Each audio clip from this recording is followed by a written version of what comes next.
Marine experiment finds women get injured more frequently, shoot less accurately than men. Okay, look, holding a rifle up at the ready and moving along and shooting and communicating is a lot harder than it looks in the fucking movies. Okay? It's hard to hold a rifle up to your shoulder, move forward, shoot, communicate, and continue to do so for more than a couple of minutes at a time if you're not accustomed to the task. And even then, I mean, again, you're the pointy end of the stick guy. It's tough. It's not easy to stand there with a rifle at the point, pointing down range the whole time. Women in a new Marine Corps unit created to assess how female service members perform in combat were injured twice as often as men. Listen, less accurate with infantry weapons, and not as good at removing wounded troops from the battlefield. Boom. This is my shocked face. Jesus Christ. The research was carried out by the service in a 9-month-long experiment at both Camp Lejeune and 29 Palms. About 400 Marines, including 100 women, volunteered to join the Ground Combat Element Integrated Task Force the unit in the Marine Corps had created to compare how men and women do in a combat environment. First of all, if you're a female still in your fertile period, that means still having your period, still menstruating, all of that good stuff in the field, you're going to get crotch rot. I'm sorry. That's the way it goes. We live dirty. I would go for days, sometimes a couple of weeks, without anything that resembled a shower beyond a cold washcloth. A whore bath. And that's it. Yeah. A little bit of water out of your canteen, your washcloth, and you stick that washcloth on the back of your ruck so it'll dry out, and it's there next to your fucking wet socks.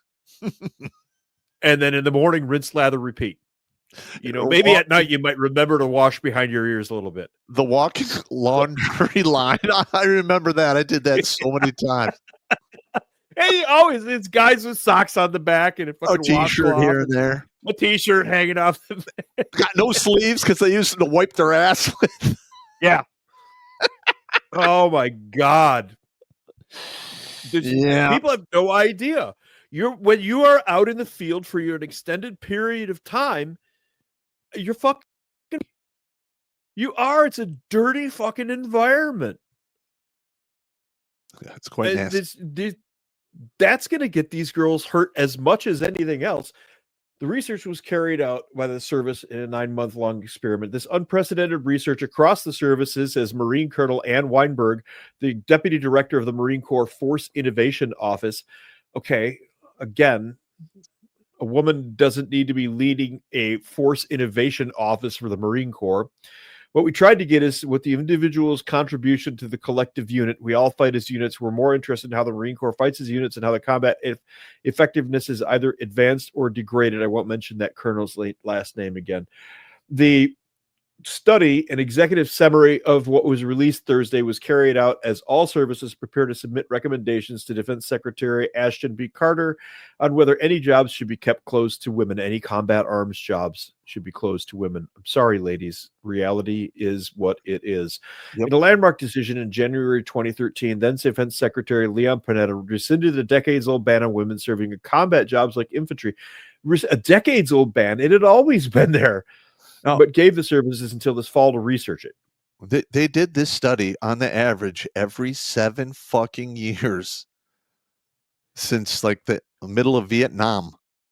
It's like the definition of insanity. Yeah. And you keep doing the same test, hoping for some kind of a different result. What the fuck is wrong with you? And I believe that was Obama who was in office then, right? Yeah. Yeah, because literally he got the study saying, no, women are not made for combat. And Obama's like, fuck it, we're putting women in combat anyway. And here we are. It's ridiculous. Look, I worked in intelligence. In that field, women on the mental level can be just as good as men without any problem at all. We had really competent female linguists. We had one female, Sweeney, who was from like New York City or something like that. I don't know what kind of a fucking family she came from, but she spoke 5 languages coming into the school. Wow. She already spoke 5 languages. That kind of thing. Women compete perfectly fine in those environments. But in combat arms or anywhere like when we supported you guys, I'm tooling along next to you clowns, and I've got my rifle and maybe a frag and, you know, a couple of mags, but I have all the radios and antennas and shit. My pack's 110 pounds. And I got to keep up with you fucking yahoos who trained to do that every goddamn day. And we didn't until we got to you. Women can't do that. They can't operate on a SOTA team or an LLVI team. They can't handle the load. But in the skiffs and in the bunkers and in the staff offices, they're fine. Because they call the rucksack the dead body in special forces. The rucksack that carries the commo gear, it's called the dead body for a reason. It's that fucking dead baby bag. The dead baby bag. Yeah, I know. Yeah. I know. We are actually in super chat time. Do we want to proceed with that, or are we going to keep fucking beating this dead horse? What do you got next on the list? Because I would love to show that firefighter that can't fucking hold the. I have not been able to fucking find the firefighter because we didn't label this list. We just threw it up here. It's my bad. I should have. That's okay. I had an opportunity to do it as well. Let me see if I can get past this. Because I get all like geeked up on the subject, and I'm like, oh yeah, let's do it. And I just start throwing links in there. Yeah, I know you. I have done that as well. I've been taking better notes now, though. Let's just really quick. I want to stop that. There are some firefighting units out there in the United States who literally have reduced the standards for female firefighters to like almost zero. Yeah, this is tonight's list. We've just got it. Just goes on and on because there's so much material. It is. The mainstream media isn't covering it effectively. Yeah. No, you know, and I could just see like 10 years from now, I'll be like 66 and we'll be in a major war and there'll be serious casualty lists coming out and people will start talking about women shouldn't be in combat. And I'll be like, I've been fucking telling you guys this for like 25 fucking years. We'll send this particular episode to all the major news networks and they won't show it because it contradicts their little fantasy land. Fuck a duck. It's fucking insane, man. It is. Yeah, I'd have to poke through every one of these. Don't worry about it. You know, we're too late in the game. Time. But this one video, they literally have this, 130, 150 pound female trying to hold the fire hose, and she can't. She can't do it. She's just not strong enough. I mean, part of graduating, this is from, I've never been a firefighter. But I believe, from what I've been told from other firefighters who I trust with my life, I served alongside these guys, that when they go through the fire academy, they have to be able to handle, the fire hose by themselves for a certain amount of time. That's fair. Okay. Yeah. Yeah, it requires a lot of upper body strength, leg strength, because you have to basically plant yourself there, use your body weight and your strength to fight against the inertia of water coming out. Because water going 60 to 90 feet, that's a lot of fucking force, man. And you got to still hold it for a certain amount of time, and they can't do it. We used to spray each other with the fire hose in the motor pool. So yeah, that'll knock your ass down. Yeah, that was kind of the point. Yeah, women back in the day. So I want to share this one. What's that? I was going to say the women back in the day be like, oh yeah, I've handled a lot of hose before. I could definitely handle a fire hose. Yeah. You are the hose. Shut up. Yeah. You're all the hose. I want to share this one to show you just how really bad it is. This is a female government worker complaining because now she has to go back to work. When you think it can't get worse, it gets worse. The OPM posted their guidance tonight that everyone has to revise their telework policies by Friday to say there is no telework. Oh, and remote workers, we don't give a shit about you. If you can't go to an office within 50 miles of where you live, you'll be geographically relocated and you'll have 30 days to comply, or else you're going to lose your federal job. Yeah, this is how they're quote unquote draining the swab, trying to make life as uncomfortable as possible. What a fucking bitch. Any questions? Oh, you don't have an office near your remote worker? Doesn't matter.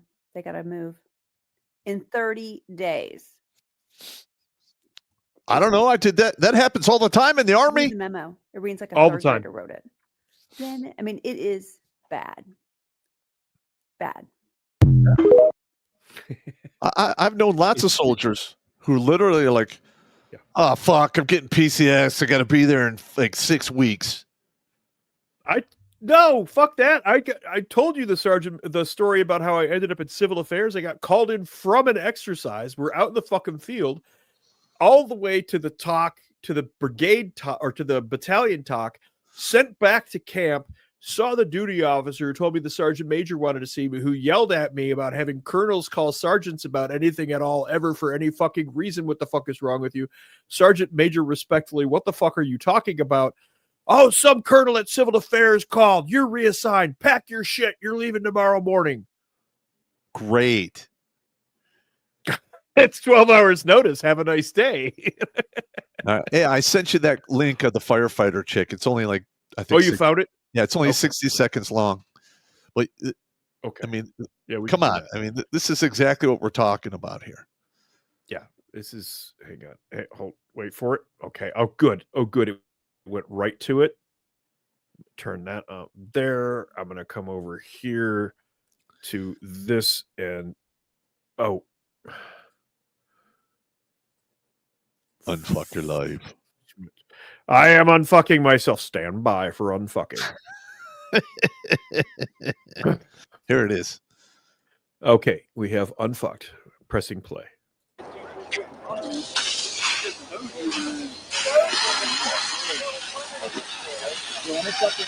All right. No, she can't hold it. You got to hold it for a certain amount of time.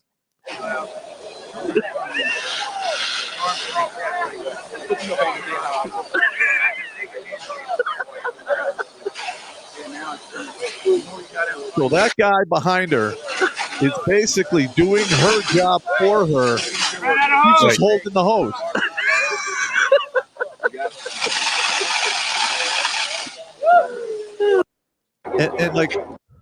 And everyone's laughing like it's some joke. Yeah. Listen, if you're in a house or a burning structure, and that female is out by the fire truck, and all of a sudden a collapse happens, and now they're totally surrounded by fire. She's the only one left. She has to go back and pull out another hose, hook it up, carry it out there, and be able to hold it long enough to beat back the flames so her comrades could escape. If she fucks that up, those guys are dead. It's not a laughing matter. I'm totally serious here. This is the insanity of our world. We are risking people's lives because of the touchy-feelies. And if that hose gets away, no joke, there's so much pressure there. It could kill you. If that nozzle, it'll straight up kill you. Yeah. It's like if it hits you in the fucking head or the neck, you're done. It's like getting hit with a mace. Watch Grunt Speak live every Tuesday and Thursday at 8 p.m. Eastern. And if you want to join Pop for Supporters Sundays, go to redonkulous.com/donate and make a monthly pledge. A link is in the Meat Gazer box.